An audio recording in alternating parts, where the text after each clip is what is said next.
Collector और SP जगह को छोड़ के भाग जाते हैं। छत्तीसगढ़ में आए दिन चाकूबाजी हो रही है। कवर्धा में देखिए चाकूबाजी हो गई, घर जला दिए। ये डीपीएस का मामला देख लीजिए, छोटी बच्ची का रेप हो जाता है। पहले पुलिस प्रशासन बोलती है कि कुछ नहीं हुआ है, बाद में उस पर एफआईआर होता है। तो ये साफ साफ दर्शाता है कि छत्तीसगढ़ का कुर्सी विष्णुदेव साय से नहीं संभल रहा है। ये दिल्ली से पर्ची भेजा जाता है। ये पर्ची वाले बाबा छत्तीसगढ़ के जो कुर्सी पर बैठे हैं, पर्ची पढ़ के कोई भी फैसला लेते हैं।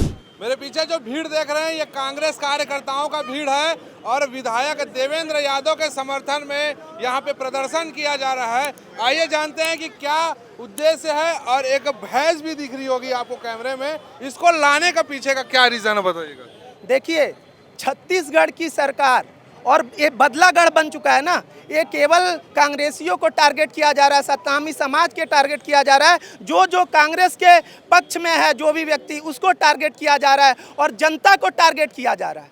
तो ये भैंस के माध्यम से हम दिखाना चाह रहे हैं कि छत्तीसगढ़ की जो सरकार है, ये बदलागढ़ की जो सरकार है, ये बहरी हो चुकी है। इन तक जनता का आवाज़ जा नहीं रहा है और ये षड्यंत्र पूर्वक हमारे सम्मानीय विधायक देवेंद्र यादव जी को सलाखों के पीछे भेज दिए हैं और हमारे सतनामी भाइयों को जो जेल में बंद किए हैं, युवा कांग्रेस एनएसयूआई साथियों को जो जेल में बंद किए हैं, उसके विरोध में अनोखा प्रदर्शन आज युवा कांग्रेस द्वारा हुआ है।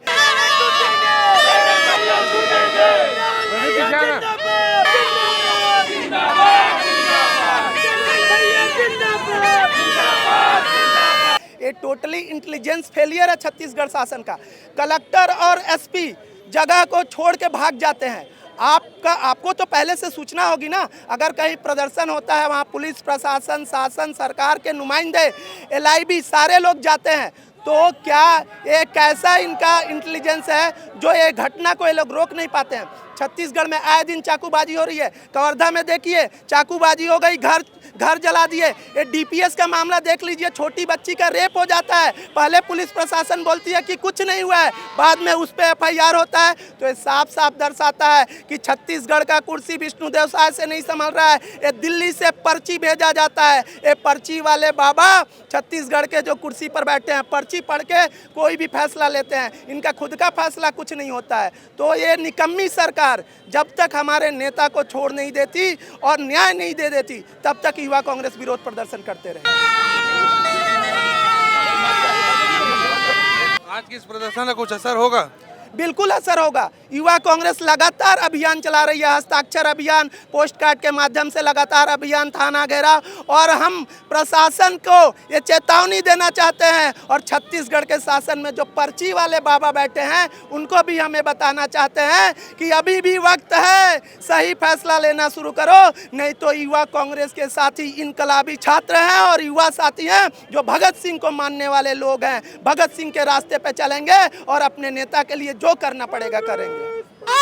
जिंदाबाद। देवेंद्र के खिलाफ पर्याप्त सबूत है बोलते हैं। अगर पर्याप्त सबूत होता तो जिस दिन अरेस्ट करने आए थे उस दिन वो लोग एफआईआर का कॉपी दिखाने में डर रहे थे।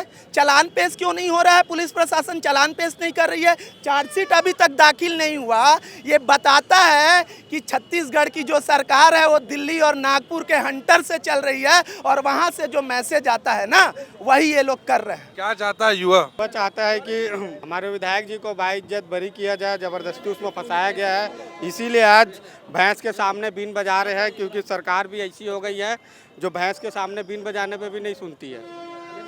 तो ये थे कांग्रेस के कार्यकर्ता जो भैंस के सामने बीन बजाकर आज विरोध जताएं और ये अपने नेता देवेंद्र यादव की रिहाई की मांग कर रहे हैं। देखना है कि जगह जगह हो रहे प्रदर्शन का असर छत्तीसगढ़ की राजनीति में क्या फर्क डालता है और देवेंद्र यादव क्या जल्दी रिहा हो पाएंगे। सीजी बात न्यूज़ के लिए मैं हूँ गौरव तिवारी।